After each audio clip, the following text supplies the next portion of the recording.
Welcome back to the Chapter 9 lecture. This week we will be looking at the topic of climate. Okay, so by the end of this chapter, hopefully you will understand how the troposphere and stratosphere differ, be able to discuss some of the factors in natural climate variability, explain the greenhouse effect and how it is changing our climate, be able to discuss how we know the nature and cause of recent climate change, be able to list some effects of climate change, and then also list some strategies for minimizing global climate change. Here's a quote from the International Energy Agency in 2010, and they stated that the next decade is critical. If emissions do not peak by around 2020, the needed 50% reduction by 2050 will become much more costly. In fact, the opportunity may be lost completely. We'll take a look as we go through this chapter on our current emissions and strategies and how those are working, and then we'll talk about whether we, coming into the year 2020, are meeting that goal that they said was necessary to reach by 2020. Your book discusses a case study on is weird weather the new normal? And as you can see from this graph here, it shows the United States in the year 2011 having severe drought in certain parts of the country, mainly in the drought was mainly focused in Texas, as you can see here. So there was exceptional drought in this area in 2011. And for cattle ranchers in 2011, it was a terrible year. It was the hottest and driest year observed since record keeping began in 1895. They had more than 90 days with temperatures over 100 degrees Fahrenheit, about double the normal number. Lakes and streams and watering ponds dried up and disappeared. So did the grass on the pastures. So it left the cattle with nothing to eat in the pastures. And so drought also meant no harvest of hay, which was critical for the winter feed. And by the end of the year, Texas ranchers were forced to sell or slaughter 1.4 million cattle, or roughly 11% of the state total.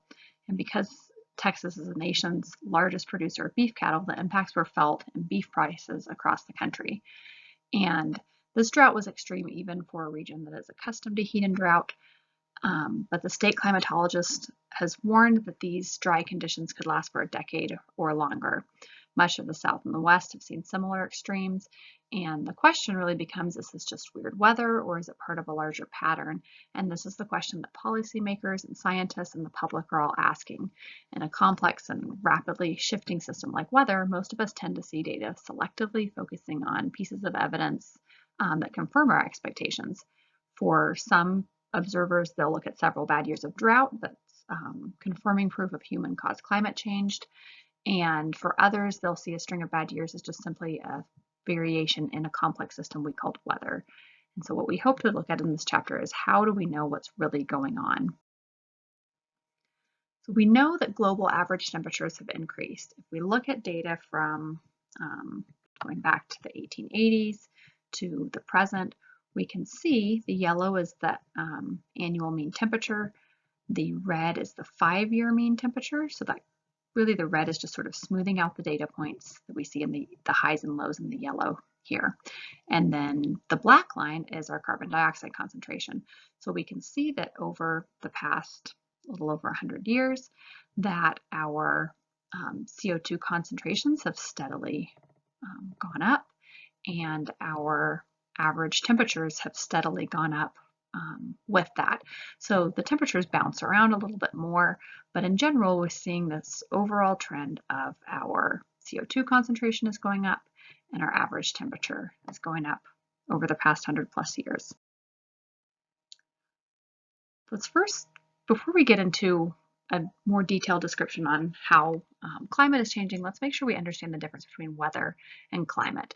So at the bottom here, the quote tells you weather tells you what to wear on a given day, climate tells you what wardrobe to have. So weather is a state of atmosphere at a specific time and place, and variables include temperature, humidity, cloudiness, precipitation, wind, and speed direction. And climate is weather of a given location averaged over a period of time. It includes extremes in weather, behavior observed during the same time period, and it Climate looks at how the weather behaves over relatively long periods of time. So when you talk about weather, you might be talking about the temperature for the day, how humid, how cloudy, how wet, how windy. So things in a very specific time period. Climate is looking at the overall general trend of how the weather behaves in a region over a long period of time. The first section for this chapter is section 9.1, what is the atmosphere? And the Earth's atmosphere is the layer of gases that surround the Earth. So you have the Earth here, and then surrounding the Earth, you have this layer where gases are present. As you go into outer space, you just have emptiness and no gases present, but surrounding our planet, you have these layers here. We'll get into these layers on the next slide, but each of these layers has different gases within it. And the Earth's atmosphere consists of gas molecules, mostly nitrogen and oxygen, and a variety of other trace gases that are relatively densely packed near the surface. You're going to have a lot of gases present in the atmosphere close to the Earth. And then as you go out further and further away from the Earth, the gases become more and more spread out. There are also minute, tiny particles and liquid droplets called aerosols that are also suspended in the air. So you have this layer that has gases and other tiny particles such as water droplets, and that makes up our atmosphere. There are 4 distinct zones in the atmosphere. There's the troposphere, the stratosphere, the mesosphere, and the thermosphere. And these zones are differentiated based on the temperature. So if you follow the temperature line here, the troposphere is this temperature range in this region. And then as you get into the stratosphere, the temperature changes as you go higher and higher in the atmosphere. It actually becomes a little bit warmer in the stratosphere. And then as you go into the mesosphere, the temperature then goes back to being colder as you go up higher. And then in the thermosphere, the temperature then becomes warmer as you go higher. So there's these different temperature patterns, and that's how they distinguish the different layers in the atmosphere. Now the layer closest to the Earth's surface is called the troposphere, and this is where all of our weather that we see on Earth occurs, is in this region of the atmosphere called the troposphere. So that's where the daily temperature changes, the wind, precipitation that we call weather, all occur. Now the reason that we have all these changes that we see here are there are different currents, so air currents blowing around, what we call convection currents. You can see here in this figure from your text the airflow on Earth. And so as you start at the pole here, airflow is generally winds are blowing to the south. As you go from the 30th parallel to the 60th parallel, you have these westerly winds blowing the wind to the west. As you go below the 30th parallel toward the equator, you have the trade winds blowing the air to the east. Air also gets circulated on Earth in these vertical currents here. So air circles along, goes straight up, and then it goes up into the air and then comes to the south and then goes back down to the Earth. So you get these currents moving both vertically blowing the air around and then east to west. And these help drive our weather that we see on Earth. And again, this is in the troposphere, that layer immediately above the Earth. Now, the atmosphere captures energy, but selectively. So the sun supplies the Earth with lots of energy, especially near the equator. Energy is heat, and so the sun is supplying energy, heat in the form of energy to the Earth. Of all the solar energy that reaches our atmosphere, reaches our outer atmosphere, a quarter of it gets reflected by clouds and atmospheric gases, just gets reflected back out. A quarter of it gets absorbed by things like carbon dioxide, water vapor, ozone, methane, and a few other gases. And half of the incoming solar radiation, called insolation, reaches the Earth's surface. So you can see here in this figure that we have sunlight coming down. Some of it gets immediately reflected by the clouds in the atmosphere. Some of it gets absorbed by the surface of the Earth. Some of it this heat energy gets absorbed by the clouds, and some of it gets reflected from a surface once it hits the surface of the Earth. Now, different surfaces on Earth will reflect light differently. Fresh snow, if you've ever gone outside on fresh snow without your sunglasses, you definitely know it can be very bright.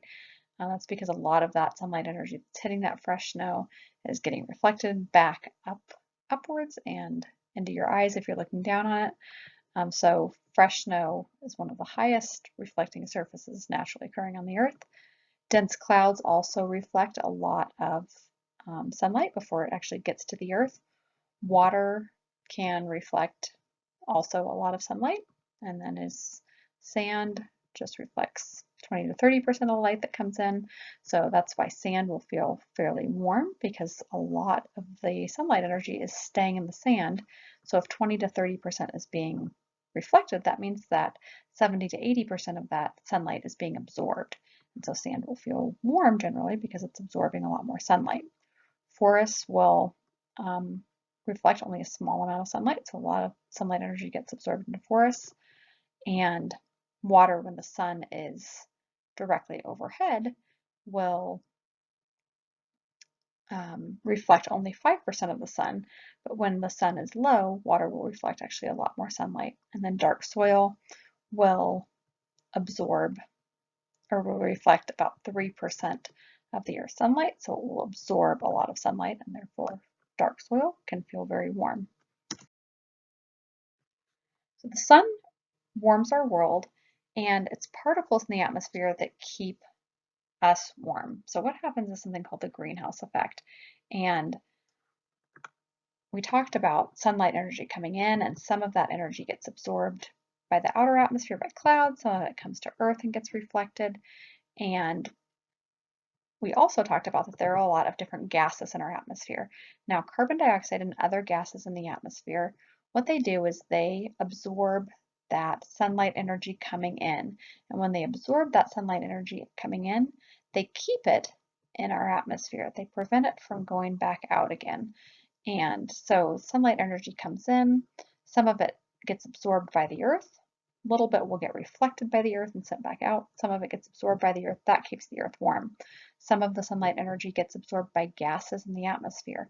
That helps keep the atmosphere and thus the Earth warm.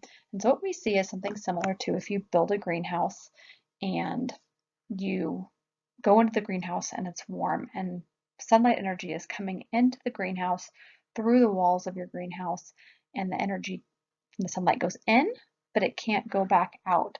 And so since that sunlight energy gets trapped inside the greenhouse, it becomes very warm there. And our Earth is just like that.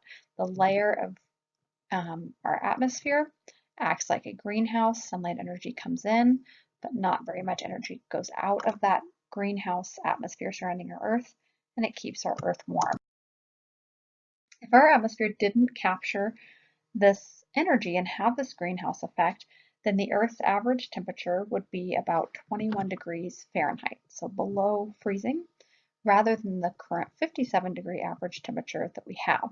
So if you could imagine our Earth on average is 57 degrees Fahrenheit, it means that water is going to be a liquid on most of the Earth.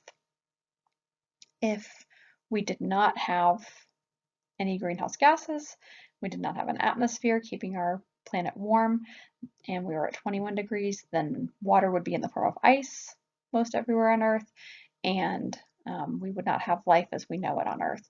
So the greenhouse effect again is a common term that describes the capture of energy by gases in the atmosphere.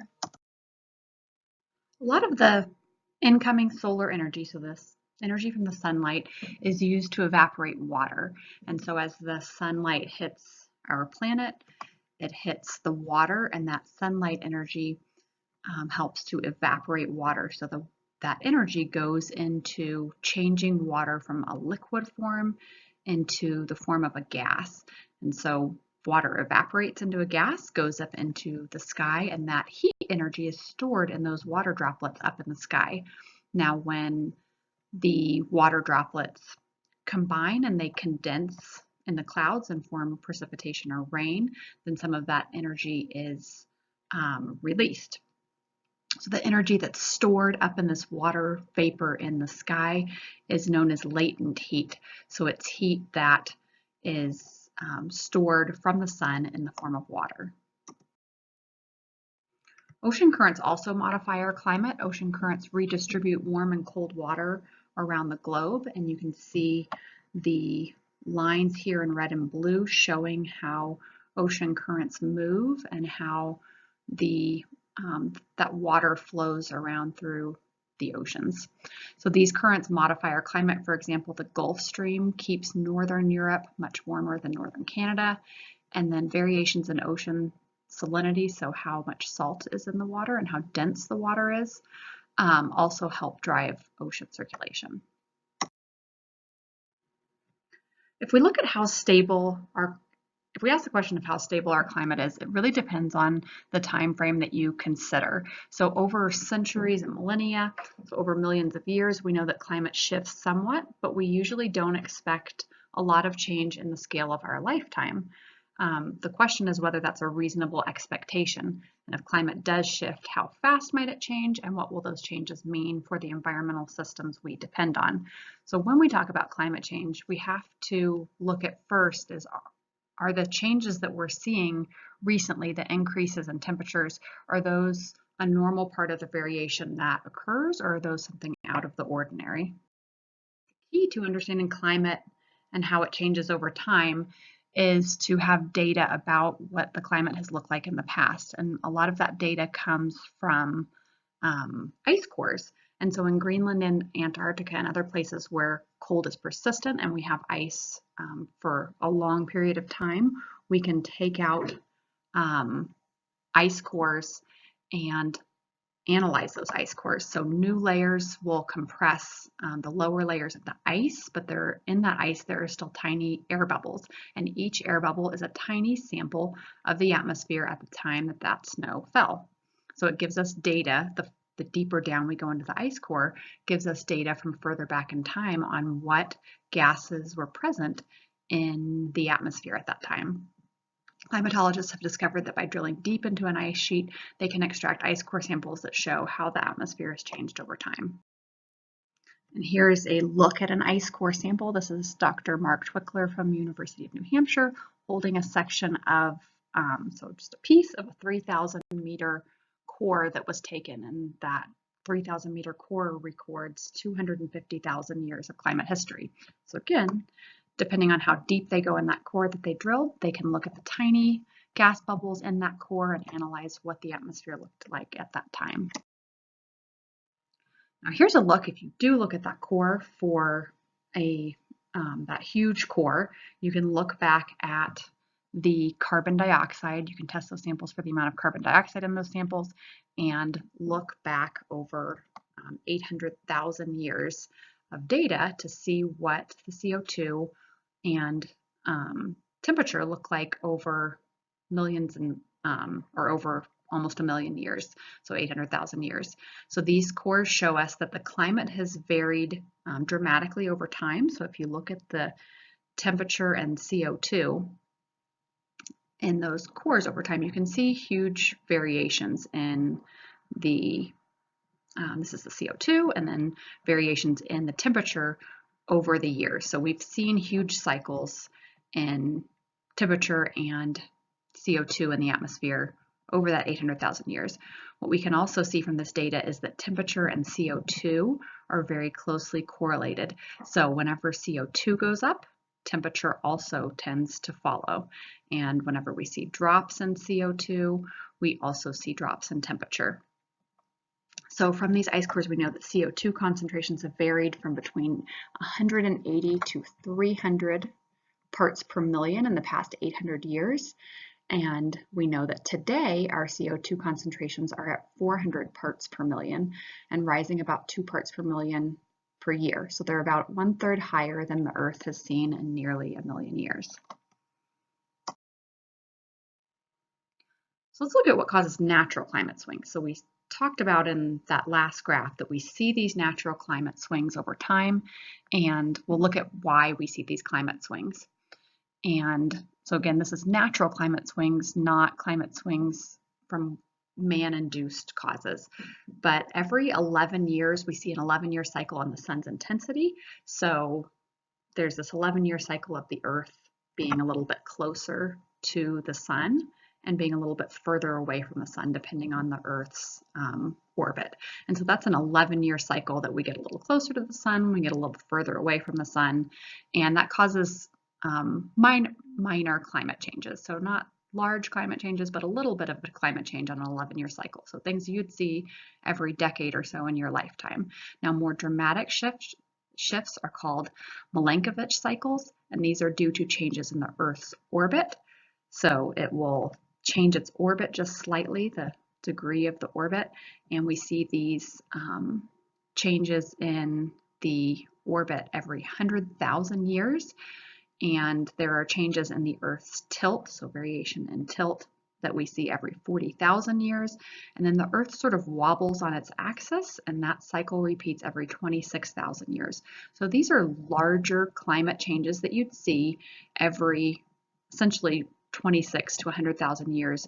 You'd have these different changes in the Earth's orbit and tilt and wobble, and those produce larger scale climate changes. So if you remember that last graph, how you see those major ups and downs in temperature, those are, for the most part, caused by these Milankovitch cycles.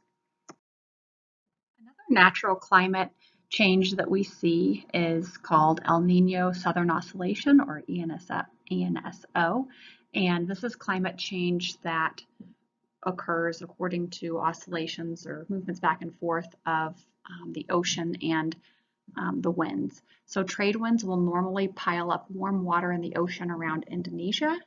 So in a normal year, you'll have a lot of warm water around Indonesia, and that creates the tropical monsoons that they normally get there. Now, every 2 to 7 years, the trade winds will weaken and warm water will sort of move like water sloshing back in a bathtub.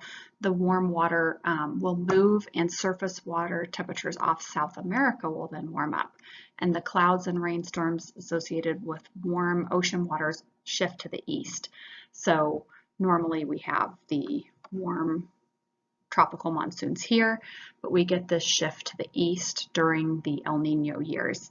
And this warm water releases so much energy into the atmosphere that weather changes all over the planet. We call this El Nino, and again, that happens about every 2 to 7 years. Some changes that we see during a strong El Nino is above average precipitation in the southern tier of the United States from California to the Atlantic coast.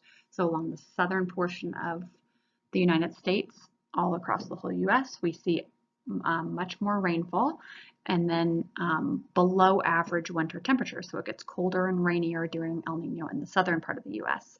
Temperatures are warmer and typically drier than average in the northern part of the United States.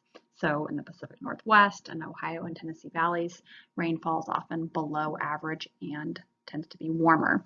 Now in the South America, areas like Peru and Chile and Ecuador tend to get record rainfall during El Nino years. So whether an area is drier and warmer or colder and wetter in an El Nino just depends on where in the world you are, but the El Nino does change weather all around the world, again, based on warm water sort of sloshing back and forth in the oceans every 2 to 7 years or so.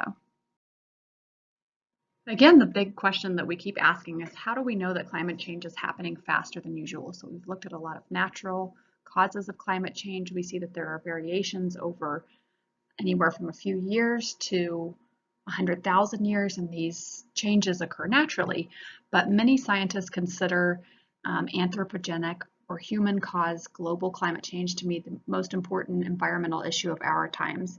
And there's pivotal evidence that human activities are increasing atmospheric carbon dioxide from an observatory on Mauna Loa volcano in Hawaii. And so they've taken measurements they've taken constant measurements from 1958 into the present, looking at the average CO2 and monthly average CO2 and annual average CO2 and the temperature every 5-year average over this time period. And measurements show that CO2 levels are increasing at about 0.5% per year since 1958. This is called the Keeling curve, and it shows that CO2 concentrations have risen from 315 parts per million in 1958 to 393 parts per million in 2012. Because the climate's so complex, climate scientists from around the world have gotten together to collect and share data and try to make programming models to describe how the climate system works. And their evidence shows minor differences among the models, but there's no disagreement about the direction of the change. And the evidence shows unequivocally that climate is changing and that the global average is warming because of increased retention of energy in the lower atmosphere. So the different scientists, again, they've made these different models, and their models are showing that our climate is getting warmer, and that it's getting warmer at an unprecedented rate. A little while back, something called the Intergovernmental Panel on Climate Change, IPCC, was formed, and this is the most comprehensive effort to date to look at the state of climate and climate knowledge and analyze research and look at trends in climate change. And the IPCC brings together scientists and government representatives from about 130 different countries with the aim of reviewing scientific evidence on the cause and the likely effects of human-caused climate change. In 2007, the IPCC issued its 4th report, and their conclusion at that time was with about 90% certainty that observed climate change was caused by human activity, and subsequent reports have raised that certainty to 99%. So again, these are scientists and representatives from 130 different countries around the world. They're all getting together to try to look at how climate is changing and analyze that and study all of the research that's been done. And those are their findings currently, that they're 99% sure that climate change that's going on is caused by human-induced changes and not part of the natural cycle.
That brings us to the year 2010, and as you can see, in 2010, the IPCC had made these predictions and saw that their predictions were much too conservative, that emissions were much higher than they anticipated. And so that's where we get this quote coming from at the beginning of the lecture that the International Energy Agency put out in 2010 that said the next decade's critical. And again, this was the slide at the beginning of this lecture saying if emissions do not peak by around 2020, the needed 50% reduction by 2050 will become much more costly. And in fact, the opportunity may be lost completely.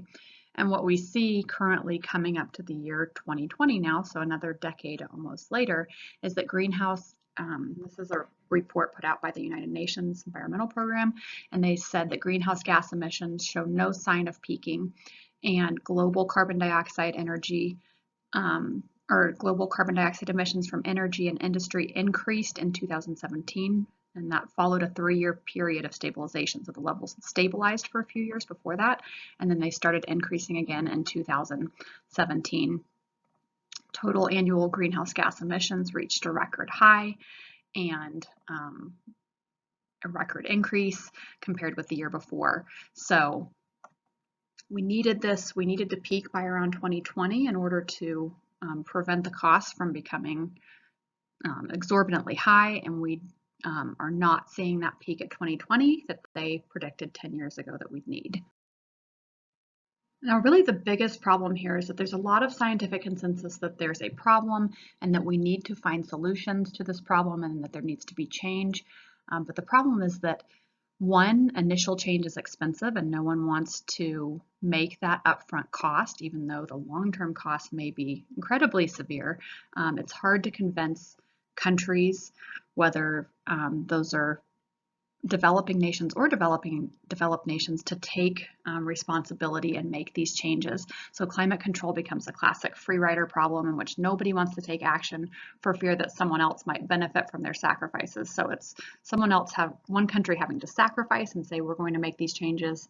And typically what these programs want is for the more developed nations, something like the US, to make changes and become more to reduce emissions, and there's a lot of cost to that, and then they aren't expecting the same from third world countries because they don't have the money to generally make those changes. And so a lot of countries like the US pull out from these programs, not wanting to do that because they don't want to be the ones burdened with the cost. So there's a question about whether the sacrifices need to be as big as some policymakers suggest. So there's a chance that even some smaller changes could be really beneficial. And climate scientists point out that shifting our energy strategy from coal to things like wind, solar, and other greater efficiency things could produce millions of new jobs and save billions in healthcare costs associated with coal burning. But again, that initial change and that upfront cost is hard, and people and countries so far are some more willing than others, but a lot of times it's hard to convince countries to make those necessary changes, even though there's scientific consensus that we really need to make those changes and that there can be very devastating effects from not making those changes. So let's take a look at what the main greenhouse gases are. And the main greenhouse gases are carbon dioxide, CO2, methane, CH4, and nitrous oxide, N2O. And since pre-industrial times, the atmospheric concentrations of these gases have climbed by over 31% for carbon dioxide, 151% for methane, and 17% for nitrous oxide. And carbon dioxide is by far the most important of these because of its abundance and because it lasts for decades or centuries in the atmosphere. So the other gases tend to dissipate more quickly. Carbon dioxide lasts for a long time, so it has longer lasting effects on the temperature and changes in our climate. If current trends continue, carbon dioxide concentrations could reach about 500 parts per million, approaching 2 times the pre-industrial level of 280 parts per million by the end of the 21st century. So if you look here at our levels over since industrialization, this is what our levels have of all those 3 gases that we're talking about, the main greenhouse gases, have looked like. So we've seen since about the year 0 to about the time of the Industrial Revolution, around in here, that levels were pretty consistent throughout that time. And then once the Industrial Revolution hit, we started burning a lot of things like coal and other gases, that those levels of greenhouse gases at that point shot up significantly. Here's a look at some different charts from your textbook. And the one on the left here shows gigatons of carbon dioxide per year and that are emitted, and you can see in 1970 what the levels were like. In red is carbon dioxide, yellow is from fossil fuel use, yellow is carbon dioxide from deforestation, decay, and peat, and purple here is methane, and blue is nitrous oxide, and then this white is fluorine gas. And you can see how those levels have changed. The main thing that's changed is carbon dioxide from fossil fuel use that's being emitted into the atmosphere, and you can see how those levels have changed from 1970 to the present. And this is a look at what countries are the largest cause of the emissions worldwide of emissions of greenhouse gases. And so China is the largest emitter of greenhouse gases currently. US is coming in pretty close second, and then we have Western Europe and India and then here Japan and Russia, and then all other countries making up this amount here. So that just shows you, gives you a look at what countries are the largest emitters of greenhouse gases. Let's look next at what consequences we see. So what's likely to happen as it gets warmer? So if we continue to emit more greenhouse gases and the temperatures become warmer, what will be the consequence of that? And we know that it's now warmer than it has it's now warmer now than it has been in the last 2,000 years. And over the last century, the average global temperature has climbed by about 0.6 degrees Celsius or 1 degrees Fahrenheit. And global sea level has also risen approximately 20 centimeters or 8 inches in the past century. Some other things that are happening is permafrost is melting, houses, roads, and pipelines and sewage systems and transmission lines are being damaged as the ground sinks below the permafrost. So in the northern part of the globe, and Arctic sea ice is only half as thick now as it was 30 years ago, and Antarctic ice shelves are starting to break up. Now, if sea levels continue to rise, this is just a look at what the southern part of the United States, what the shoreline would look like if we had a 1 meter or 3 foot level of sea rise. And that's the change that they're anticipating by the year 2100. And if no action is taken, there may actually be a change of 2 meters or 6 feet or more change by the year 2100. And so if you see on here, this kind of gray line here is our current shoreline, and the green is what they are expecting the shoreline to look like by the year 2100. So losing all of this land here, going underwater, that would be with a 1 meter sea rise. That's sort of the minimum they're expecting, but they're expecting could be up to a 2 meter sea rise. This is what Florida would look like. So you'd lose this tip of Florida here. This gray line again is where Florida currently is. That would all go underwater, and you would just have the green part of Florida left. So there'd be large changes in land where the shoreline is, which would certainly put certain cities completely underwater. And that's one change that we'd be likely to see if temperatures keep increasing. Nearly all mountain glaciers are retreating rapidly, and many have disappeared entirely. Satellite images and surface measurements show that growing seasons are now as much as 3 weeks longer in a band across Eurasia, Northern Eurasia and North America than they were 30 years ago. So the longer growing season means it's warmer for longer, and by as much as 3 weeks. Droughts are becoming more frequent and widespread, and plants and animals are breeding earlier or extending their range into new territories. So these are all indicators that when we look at where plants and animals go and when they breed, they typically have patterns that we see over time, and those patterns are now starting to change.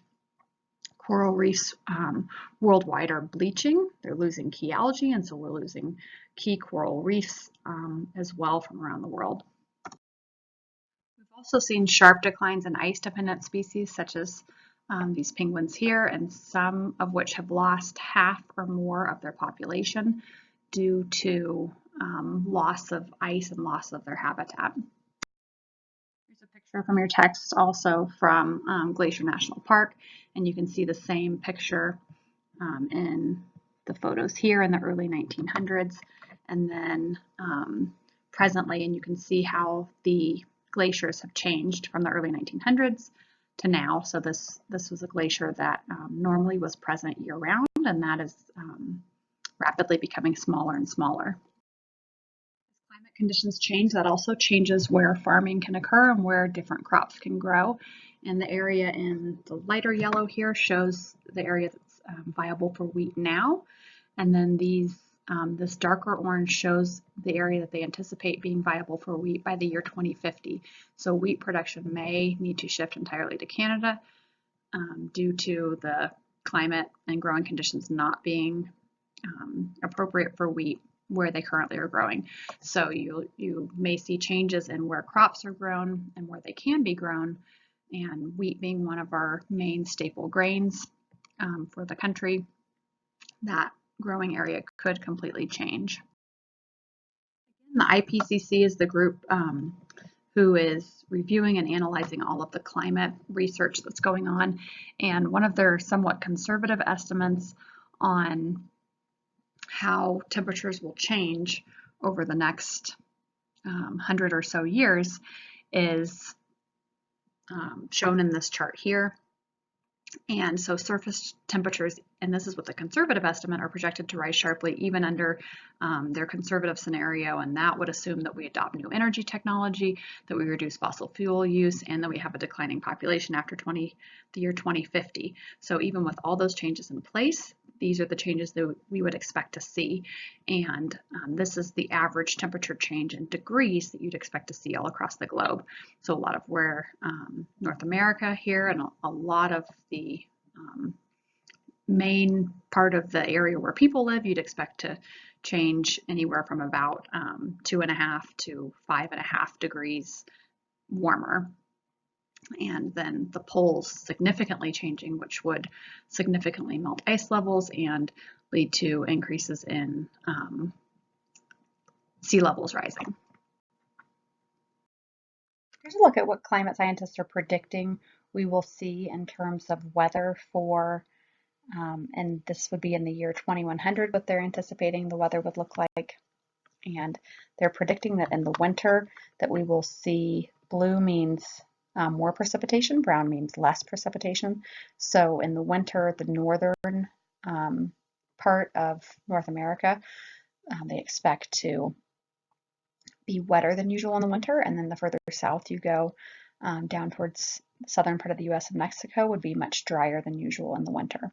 And then in the summer, they're expecting most of North America to be much drier than usual, and except for as you go much further north toward the pole, then you would see wetter than normal in the summer. So those are just the changes that they expect to see with climate change. So it doesn't necessarily mean that you'll be warmer all year long. They're drier all year long. There's certain times of the year, like for example, where we live, that you're going to be seeing a little bit wetter than normal in the winter, but definitely drier than normal in the summer is what they're predicting. One important thing that they found in climate studies is that controlling emissions is a lot cheaper than the cost of climate change. And in 2010, there was a study done by Pew Trust that estimates the costs of lost ecological services by the year 2100. And the costs that they looked at include factors such as loss to agricultural productivity from drought, damage to infrastructure from flooding and storms, lost biological productivity, health costs from heat stress, and lost water supplies. So these are all factors when we talk about the cost of climate change. These are the things that they are looking at. And the Pew report found that climate change is likely to cost between 5 trillion and 90 trillion by the year 2100, and that's 5 to 20% of the global gross domestic product. So that is the cost that they estimate. That it's a large range, but that's what they estimate that all these costs will go up by if climate continues changing like it is. The Stern report estimates that there is a cost of only about 1 trillion, so 1% of the global domestic product, to avoid the worst impacts of climate change. So if we made changes to reduce climate change that cost about $1 trillion, then you could avoid having costs of $5 to $90 trillion later down the road. So it's a lot cheaper to have spend this $1 trillion now than have to spend the $5 to $90 trillion later that would occur due to climate change. Let's look at next why there are disputes over climate evidence. So you've probably heard a lot of these things before, and these are some common things that you'll hear people come up with, the media come up with, and responses by climate scientists to these claims. So one claim that you might hear is that reducing climate change requires abandoning our current way of life. And the climate scientist's response to that is no, but it does require that we use different energy sources. So we may have to change our current energy sources, but we would not have to necessarily change our way of life, just change the way that we get energy. Another claim is that there's no alternative to current energy systems. And the climate scientists state that this is also not true because Europe and China are using different energy systems and having success with that. Another claim is that a comfortable lifestyle requires high carbon dioxide output, and data show that this is false. And again, a lot of this is that you could still have the same lifestyle, but by using alternative energy systems. And also natural changes such as solar variation, and this is another claim that natural changes such as solar variation can explain observed warming, and changes are slight to and do not coincide with the climate changes. These natural changes, things that occur naturally, like solar variation, those changes would make minor changes in the climate and wouldn't account for the large scale changes that we're seeing now. Another claim is that the climate has changed before, so this is nothing new. I think that sounds like a pretty good argument because there are major changes in the climate. In the past, it goes through cycles and it goes through extreme highs and lows. But the problem with this statement is that today's carbon dioxide levels exceed anything the Earth has seen for nearly 1,000,000 years. So if you look back at 1,000,000 years worth of data, we've never seen the carbon dioxide levels at the level they're at now. Another claim that people make is that temperature changes are leveling off, and this might be true on short time frames sometimes, but over decades, the trends in surface air temperatures and sea levels are continuing to rise. So we do see those highs and lows change every year, but in general, the trend is that they are increasing. Another claim is that we've had cool temperatures and snowstorms last year, not heat and drought. So there might be a year that you see something where the year is abnormally cold and compared to what you're used to, but there are regional differences in temperature and precipitation trends that are predicted by climate models. So we're going to have variation. We're going to have hotter years and colder years, but again, the overall trend is that the temperature is going up when you look at it on a worldwide scale. Climate scientists, another claim is that climate scientists don't know everything and they have made errors and misstatements. And so your textbook says that fraud in data collection is almost unheard of in science. The main goal of science, and when these people get together to evaluate, like the IPCC, when they evaluate research, they're evaluating whether it's quality research, whether it's done properly. And so the general consensus on all of the research that's been done that they've analyzed that they feel is good quality research is showing that the climate is changing at unprecedented rates right now. Section 9.4 looks into solutions to the climate change problems, and former President Bill Clinton has argued that combating climate change doesn't have to mean economic hardship. In fact, it could be used as a big development stimulus and create millions of jobs and save trillions of dollars in foreign fuel imports. But again, change is hard, and making that change to existing jobs and existing systems is a hard sell for the public in general. And we'll look next at what are some of the strategies that we do have available. Many ways that we can control greenhouse emissions. We can reduce our dependence on coal, which produces more carbon dioxide per energy unit than any other fuel. We could institute fees for selling fossil fuels. These would help fossil fuel prices represent their many hidden costs. We can invest in new technologies and energy efficiency, and we can institute emissions trading by instituting a legal cap on emissions and then allowing companies to buy and sell shares with that total cap. Essentially what this last option would mean is that companies would have a cap that they can't go over for emissions, this legal cap, so they'd be fined if they went over that amount, but they could buy and sell their emissions that they use or don't use with other companies. So say, for example, one company is way under in their emissions, they could sell the amount of emissions they don't use to another company, allowing that other company to go higher. And then that one company that was lower could make money from selling that, and the company that needed to have more emissions would just pay for those emissions. And so that would be one way to kind of put a cap across the country on what we want emissions to be. International protocols have tried to establish some common rules. So the first and across the globe to try to reduce emissions and control climate. And one of the first that was done was the United Nations Framework Convention on Climate Change in 1992, and the United Nations. So they had the United Nations Earth Summit meeting in Rio de Janeiro, and it set an objective of stabilizing greenhouse gas emissions. One of the next meetings in Kyoto, Japan in 1997 got together, and 160 nations agreed to roll back their carbon dioxide, methane, and nitrous oxide emissions by about 5% below the 1990 levels by the year 2012.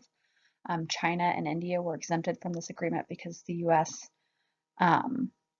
were exempted because they were developing nations, and so in this protocol, nations with less economic resources were exempted from this. So they tried to get the countries who would be able to afford to make these changes stand up and start making some positive changes. The US never agreed to this, and so they weren't a part of this, but this was called the Kyoto Protocol, and that was in 1997. Then more recently, in Paris, France in 2015, they had what was called the Paris Agreement, and 175 countries signed an agreement to combat climate change and adapt to its effects with enhanced support to assist developing countries to do so. So again, this was more the developed countries would start making these changes and take the brunt of the cost of this and help developing countries to do this. So there was more pressure put on the developed countries and not as much on the developing countries. And again, this was called the Paris Agreement. More recently, in 2017, President Trump announced his plan for the US to leave the Paris Agreement. And so that hasn't happened yet, but that was the plan that was stated in 2017, was that the US would not be part of that. And this was important because the US is a big global player, both economically and just as being an example. But that was the decision made at that point, was for the US not to be part of the Paris Agreement. So again, these are just some major different meetings that have occurred that have sort of changed the course of where climate change is going and that are important in the climate change world.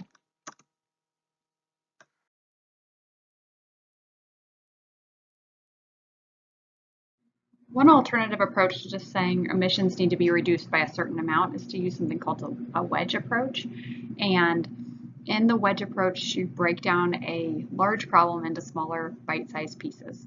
And the idea is that a country starts making small changes in things like vehicle efficiency or less driving, building efficiency and insulation, power plant efficiency or carbon capture, alternative energy sources, and protecting forests and soils.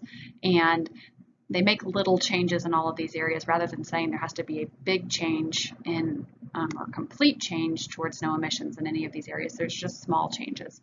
And over time, the effect of those small changes become large as each year the impact of that reduces emissions. And so you could have a large impact over time by starting small and then slowly getting bigger. And there was a paper by Pakala and Sokolov who described 14 wedges. These are the wedges here, and each wedge represents 1 gigaton or 1 billion tons of carbon emissions avoided by the year 2058 for each of those wedges out of the 14. So that's just a different approach to how a large problem might be solved. Accomplishing just half of these wedges would level off our emissions, and accomplishing all of them could return levels to well below those envisioned in the Kyoto Protocol. There are different local initiatives everywhere around the world, so different countries are doing initiatives differently. Britain has already started to substitute natural gas for coal, promote energy efficiency in homes and industry, and raise its already high gasoline tax to try to discourage gasoline use.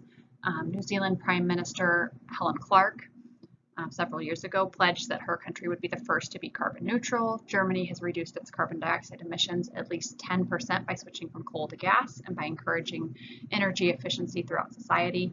Denmark now gets 20% of electricity from windmills. So these are some changes that have currently been made and that have had a positive impact on reducing emissions.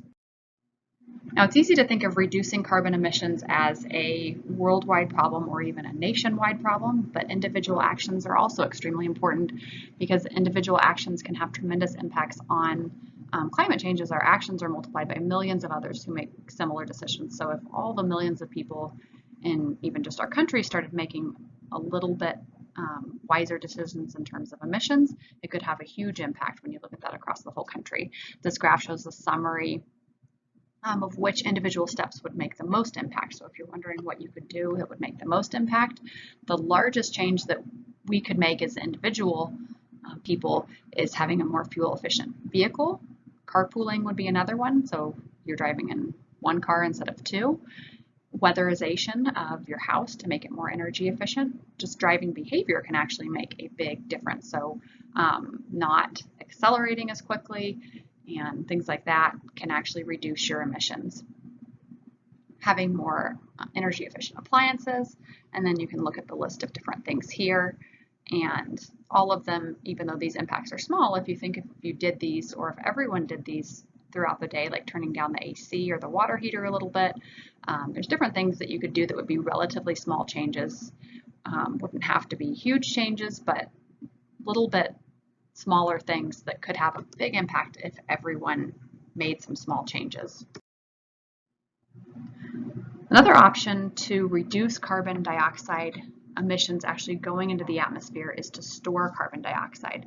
So it is possible, but it is very expensive to store carbon dioxide by injecting it deep into geologic formations. Since 1996, Norway's Statoil has been pumping more than 1 million metric tons of carbon dioxide per year into an aquifer 1,000 meters below the seafloor. And this pressurized carbon dioxide actually enhances oil recovery and saves on carbon taxes in Norway. So they're reducing their carbon emissions by pumping the carbon dioxide into the ground, into these aquifers of water. Around the world, deep briny aquifers could store a century's worth of carbon dioxide output at current fossil fuel consumption rates. So that is feasible, that we could just take all of our carbon emissions and pump them into the ground, but it is expensive to do that. Here's a figure from your text on 3 different ways that carbon capture technology can occur. And the first is that you can pump carbon dioxide from, so you have a power station here, it's emitting carbon dioxide, you can capture that emitted carbon dioxide and you can pump it into old coal fields. That makes methane come out of that coal field. That methane could be used then as a fuel source. So that's one option, to pump it into old coal fields. Another option is that you could take the CO2 emitted from that power station and pump it into saline aquifers and store it down in saline aquifers. And a third option is that CO2 can be pumped into oil fields to help maintain pressure and make extraction easier. So you can pump it into oil fields. Those are 3 different ways that carbon capture technology can work. But again, for a power station to do this and set up this whole process and pump it down there is very expensive. So it's a good way to reduce emissions, but it is very costly. So in conclusion, to go over briefly what we covered today, temperatures are now higher than they have been in thousands of years, and climate scientists say that if we don't reduce greenhouse gas emissions soon, the drought and flooding of cities may be inevitable. So extreme weather changes may occur, and not always just warmer and drier, but you can have huge droughts and huge floods occurring in different parts of the world due to the changing weather. Exhaustive modeling and data analysis by climate scientists show that these changes can only be explained by human activity. So we have never seen in the history of the data that we are able to look at, we've never seen changes occurring at such a drastic rate, changes in carbon dioxide ever being this high or ever going this high this rapidly. So they think the only way that you can explain this is by human activity and all of our carbon dioxide emissions that we're pumping into the atmosphere. And lastly, the stabilization wedge proposal is a list of immediate steps that could be taken to accomplish needed reductions in greenhouse gases. And again, the wedge approach is that you start with small changes and the impact of those changes grows larger and larger over time. So let's go back over our learning outcomes from the beginning. Our first learning outcome was to understand how the troposphere and stratosphere differ.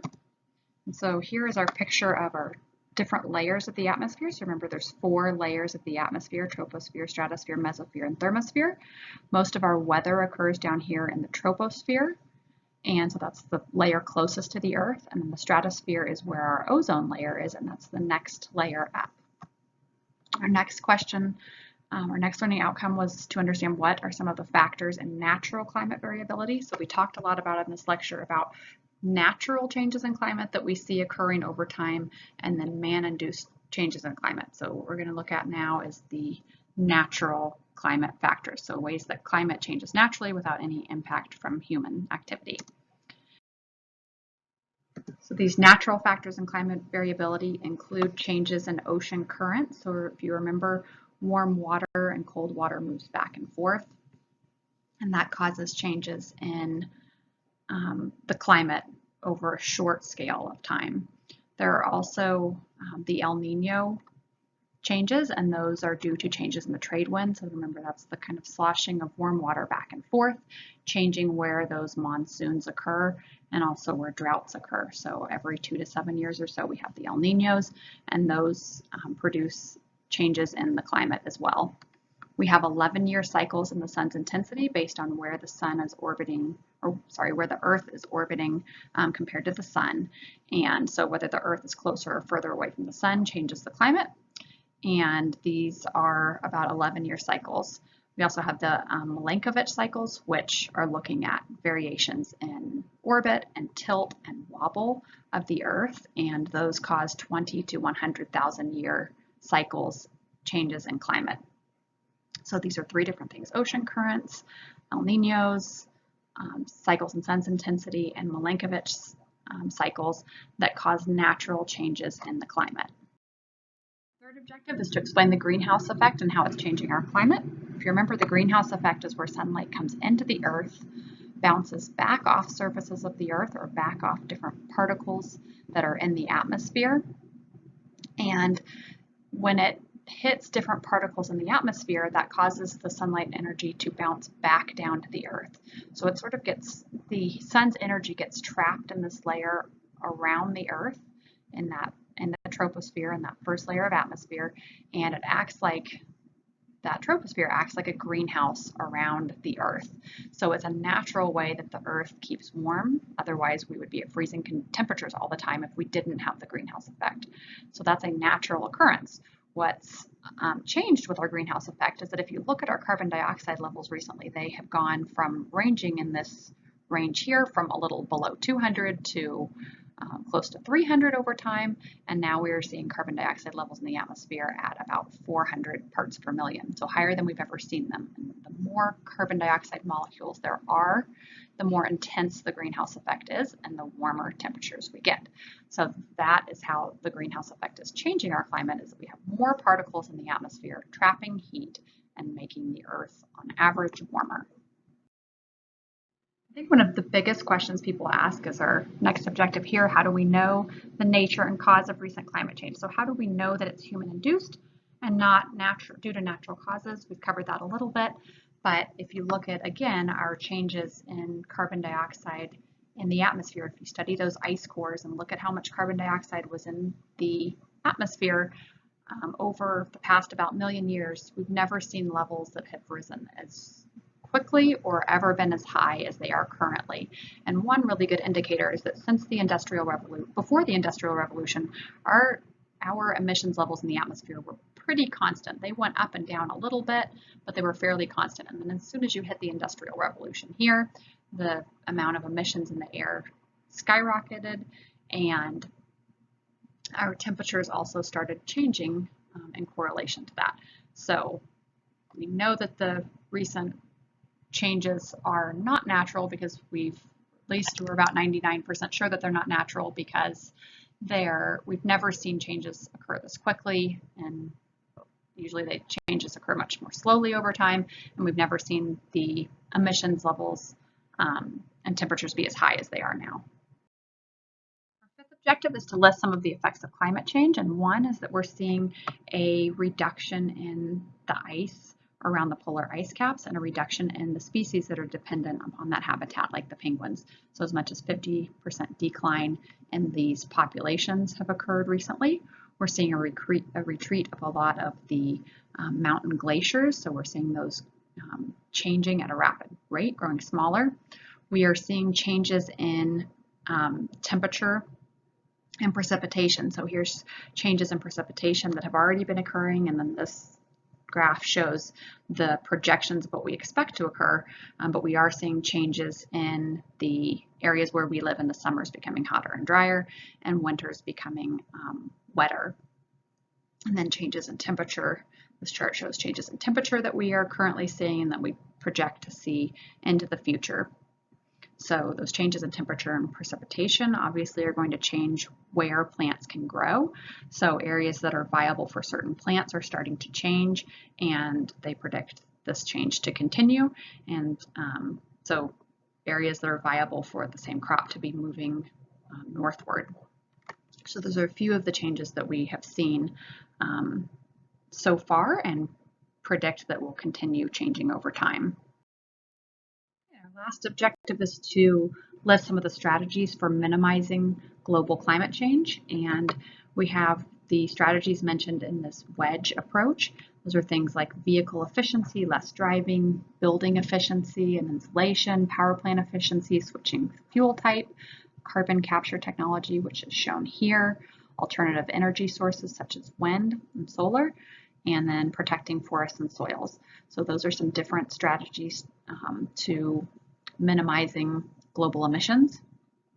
Some individual strategies are having more fuel efficient vehicles, carpooling, weatherizing houses, changing driving behavior, having more efficient appliances, such as heating and air conditioning, and adjusting the thermostat to not come on as frequently, changing furnace and AC filters, routine car maintenance, efficient water heaters, line drying laundry, turning down the AC, and low flow shower heads. So those are all some different individual changes, with the ones at the top being the most effective changes that we could make as a society. Okay, that's the end of our Chapter 9 lecture. Next week we'll be looking at Chapter 11 on water resources and pollution. Let me know if you have any questions as you go about your week.